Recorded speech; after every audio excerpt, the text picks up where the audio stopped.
Assalamualaikum dan salam sejahtera. Hari ini kita bertemu lagi dalam kelas Pendidikan Kesihatan tahun 6. Tajuk kita pada hari ini ialah Kesihatan Persekitaran. Subtopik dia, penyakit.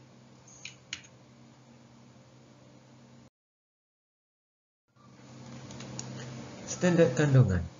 Mengetahui jenis penyakit dan cara mencegah serta mengelak risiko penyakit dalam kehidupan seharian. Standard pembelajaran. Murid dapat mengetahui penyakit bawaan makanan dan penyakit bawaan air.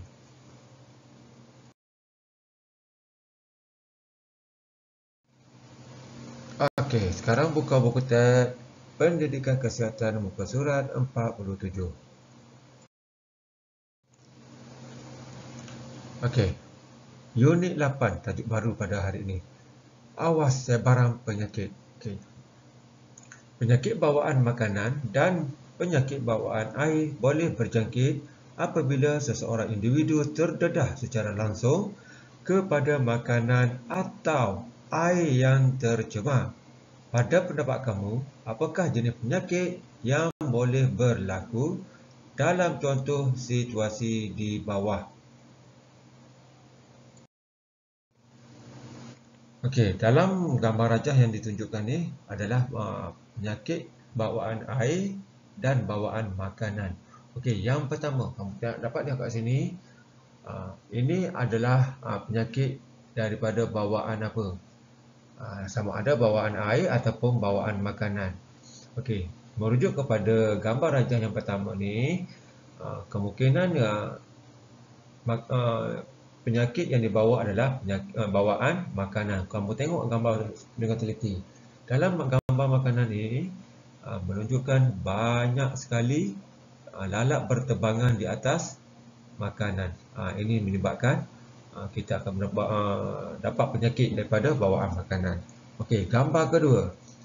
Okey, dekat sini kamu dapat lihat banyak jenis makanan dan kuih. Ini bawaan apa? Makanan ataupun air. Okey, di sini kita dapat lihat kedua-dua sekali, iaitu air dan makanan. Bawaan air pun ada sebab terbuka terdedah kepada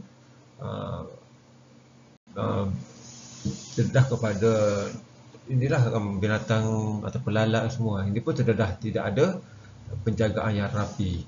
Okey, gambar ketiga. Okey, gambar ketiga iaitu pusat pemindahan mangsa banjir. Biasanya kat sini penyakit bawaan apa? Biasanya penyakit sini adalah penyakit bawaan air sebab masa banjir kita nak mendapatkan air yang bersih amat susah. Makanan tu biasanya terbungkus. Okey. Dan gambar keempat ialah di kantin sebuah sekolah. Okey. Biasanya penyakit di sini apa? Kemungkinan air pun boleh, makanan pun boleh, tapi biasanya di kantin kawalan dijaga dengan baik. Susah sedikit untuk mendapat penyakit dalam bawaan di kantin ataupun di tempat makan sekolah lah.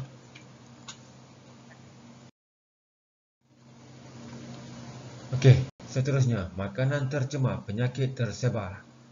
Penyakit bawaan makanan dan penyakit bawaan air berlaku apabila makanan atau minuman tercemar dengan mikroorganisma seperti bakteria, parasit, virus. Okey, seterusnya toksin mikro, tumbuhan beracun atau bahan kimia. Okey, bawaan ini menyebabkan sekiranya kita mengambil makanan tersebut, kita akan dapat penyakit dengan mudah. Okey, seterusnya ini adalah menu makanan yang selalu kita ambil pada setiap hari. Sekiranya makanan ini kita tidak tutup dengan saji ataupun kita terdedah pada udara macam tu, menyebabkan lalat akan hinggap di atas makanan kita dengan membawa membawa mikroorganisma yang tidak baik. Okey. Penyakit yang selalu kita akan dapat sekiranya kita makan makanan yang telah dihinggap oleh lalat ini ialah demam kepialu, taun, hepatitis A, disenteri, seperti cirit-cirit berdarah dan keracunan makanan. Okey, ini selalu berlaku kepada kedai-kedai yang menyediakan makanan yang tidak bersih. Okey, kamu sekiranya hendak makan di kedai-kedai, kamu pastikan kawasan tersebut bersihlah, tidak kotor. Okey. Okey, punca jangkitan. Okey, yang menggunakan peralatan tercemar semasa menyediakan makanan. Okey, ini adalah punca jangkitan. Setiap orang yang nak menyediakan makan biasanya di kedai-kedai makan lah. Dia menggunakan alatan yang dah dicemari. Dia terdedah kepada binatang-binatang seperti lalat untuk hinggap di alatan tersebut, dan orang yang menggunakan alatan tersebut mengambil makanan dan masuk ke dalam makanan yang kita hendak makan. Yang seterusnya, berlaku kontak secara langsung atau tidak langsung dengan air tercemar. Ini bermaksud air di dalam pipe yang digunakan tu mungkin mengandungi tercemar. Okey, apabila tercemar, dia membasuh ataupun memasak air tersebut, menyebabkan kita makan boleh mendapat penyakit seperti yang tadi saya sebut tadi. Seterusnya, proses penyembelihan.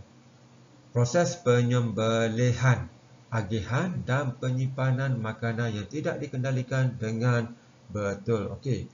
Proses penyembelihan tidak betul juga menyebabkan kita akan dapat penyakit. Agihan dan penyimpanan makanan yang tidak dikendalikan dengan betul pun,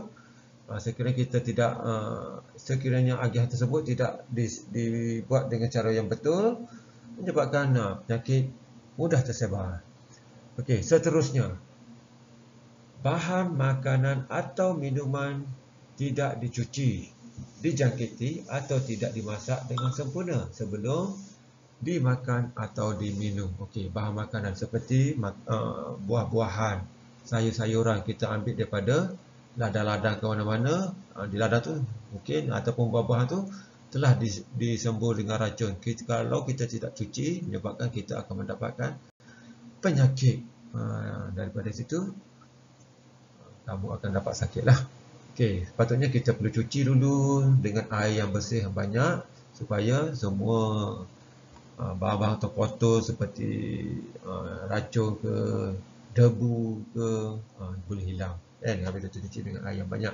Dan seterusnya, kebersihan diri tidak diamalkan seperti mencuci tangan sebelum makan atau menyediakan makanan ataupun minuman. Okey, ini paling penting, paling asas pada diri kita.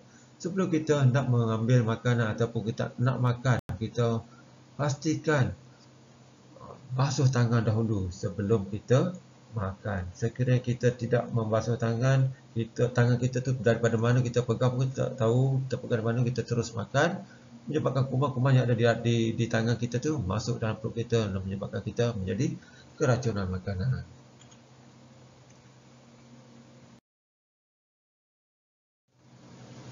Okey, setakat itu saja kelas kita pada hari ini. Saya harap kamu dapat memahami topik yang kita pelajari pada hari ini dan kamu mengamalkan, saya harap kamu mengamalkan makanan-makanan yang bersih dan sihat. Okey, sekian, terima kasih. Assalamualaikum warahmatullahi wabarakatuh.